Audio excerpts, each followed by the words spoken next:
friends, it's Ashlyn. If you thought furniture flipping always takes days and days, you're wrong, because I'm going to take these two nightstands and flip them for solid profit in under 2 hours. Not cutting corners, still providing that high quality work, just working a little smarter, not harder. Let's go. If you've ever done any kind of DIY, you've probably heard the term quality takes time. And sometimes that's very accurate. However, not always. Take these mid-century modern nightstands, for example. They're fantastic. They just needed a little bit of TLC. So after work, I wanted to see if I could do a furniture flip in under 2 hours. To keep myself accountable, I set several alarms on my phone, as well as doing a few check-ins on my watch, just to keep everything transparent and show you that you can do this too. Not every project takes stripping, sanding, priming. It's all about picking the right piece initially. I started this project right at 6:30 and started with one of the less favorable activities, cleaning. Pretty much every furniture flip you're going to do, you're going to start by vacuuming up all those dust bunnies and all of the dander, etc., that just builds up on furniture. It's gross, but it's important. Even on these pieces that were surprisingly clean, there were a decent amount of dust bunnies underneath. So don't forget to vacuum underneath your pieces as well. I'm thinking that these were built somewhere between the mid-50s and mid-60s, just based on the handle style. And after the war, there was a big manufacturing boom, and this construction just tracks with that. So 60 years of grime is bound to build up. So I make a solution of 50% white vinegar and 50% hot water. You can see the steam there, and just give this pair a really good bath.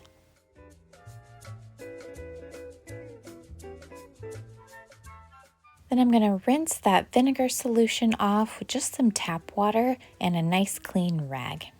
I would argue that cleaning is really probably the most important step, because whether you're painting or sanding, your paint's not going to stick if the piece is grimy.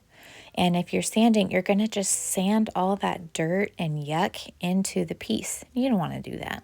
Then just take a dry cloth or paper towel and wipe up all that moisture. Another bonus of doing this deep clean is you can see if there's any places that require a little bit of repair. And while I picked a pair of nightstands that didn't have a lot of damage on it, so that this would be a quick flip, there was one tiny piece of the veneer banding that had separated. I grabbed my adult Play-Doh and cut off just a small section. And what this actually is a 2-part epoxy that can be used on wood. And when you mush the white and the brown colors together, it activates, and then you can apply it to the section of wood that is missing on your furniture piece. It was only a small slice of the banding that had fallen off over the years, so it didn't take very much. But you just push this into the gap, and then this will cure in right about an hour with the right temperature and humidity.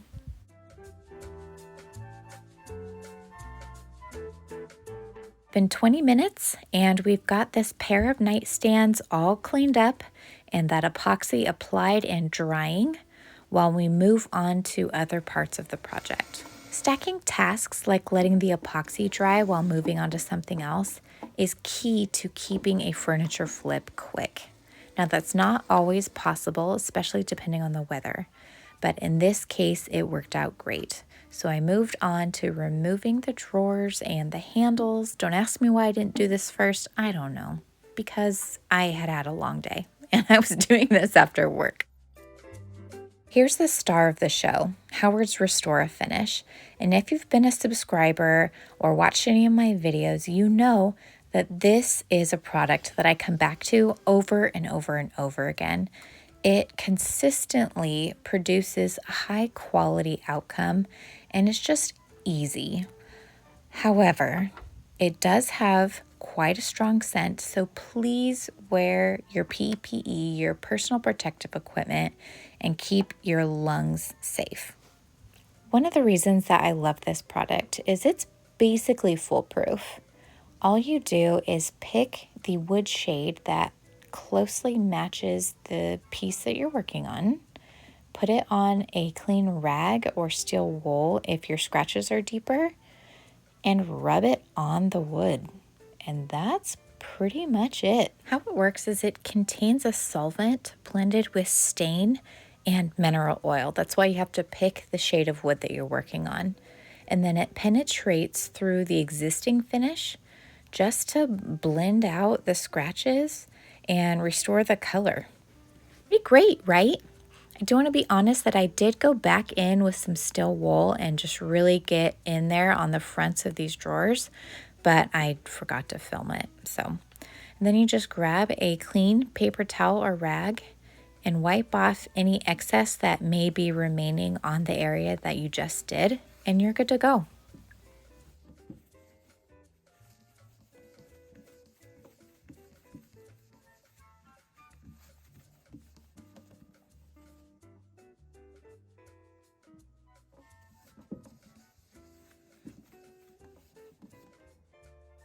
Okay, it's 7:30. I have vacuumed both nightstands, washed and dried both, applied the wood epoxy, and done restore finish on the drawer fronts. Now I move to the interior and exterior of the body of the nightstands with the restore finish, just using the same rag as before. There doesn't need to be strategy about which part of the project you use the restore finish on first. Just go with the grain of the wood.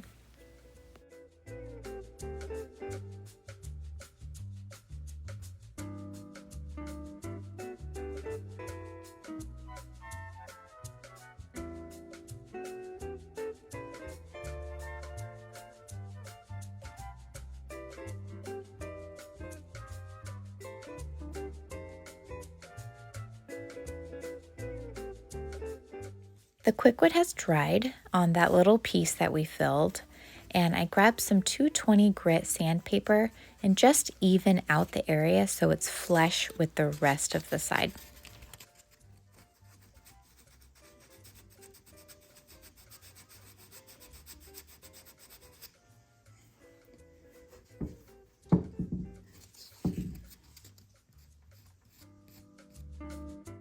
I grab a blend-all stick starting from lightest to darkest and just color match that area that we applied the epoxy.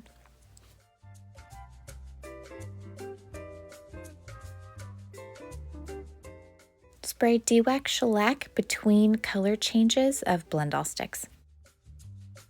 An hour and a half in, we are approaching the finish line, and I am going over the top of the nightstands with restore finish and steel wool. If you need to go in with steel wool, start real gently just to make sure you're not making a lot of tiny micro scratches. Then same thing as before, light pressure, and go with the grain. Then again with the restore finish on these beautiful tapered legs.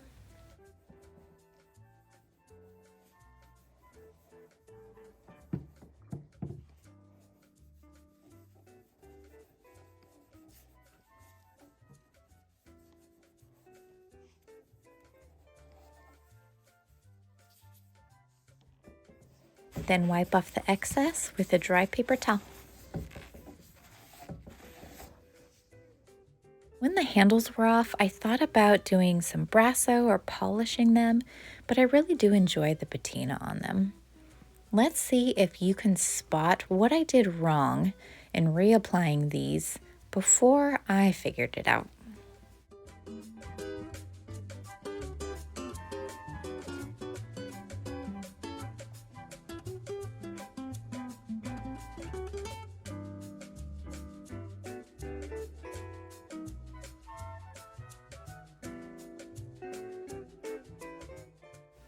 There you go, girl. You got it.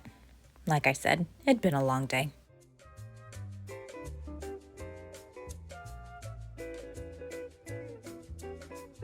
It's crunch time, but we are on the last step. Grab some feed and wax and apply it to the sides of the drawers and also to the areas that you applied the Restore finish. It's going to help polish and just seal in all that hard work that you just did. It also smells amazing. You do not need a fancy brush to do this. I used paper towels for years and years, and then just recently invested a whole $5 in this brush to try to decrease the amount of trash that I was creating with these furniture flips. And I wax all of my drawers, all of the sliders inside the drawers. So I was using a decent amount of paper towels, and $5 to help decrease all of the trash that goes in the landfill that I create seems like a reasonable price. Have you found any tips or tricks that help decrease the amount of garbage that you make if you're doing any kind of DIY or furniture restoration? If so, put them down in the comments. I would love to hear. Always looking for different ways to be more sustainable.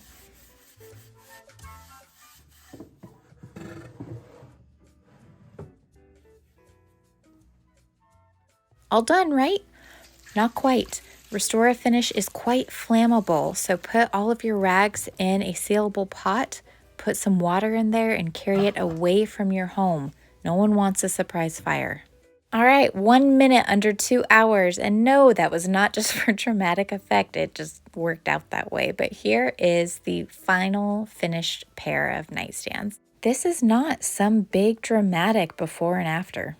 What this is strategically picking furniture pieces that don't require a lot of work, stacking tasks, and a couple hours of work. I'm going to be asking $325 for this pair of nightstands, and I have no concerns that I will get that and maybe even more after multiple offers, because mid-century modern nightstands sell like hotcakes out here in the Pacific Northwest.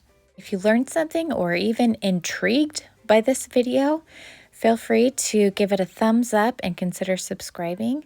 I try to put out new material every single week. See you next time.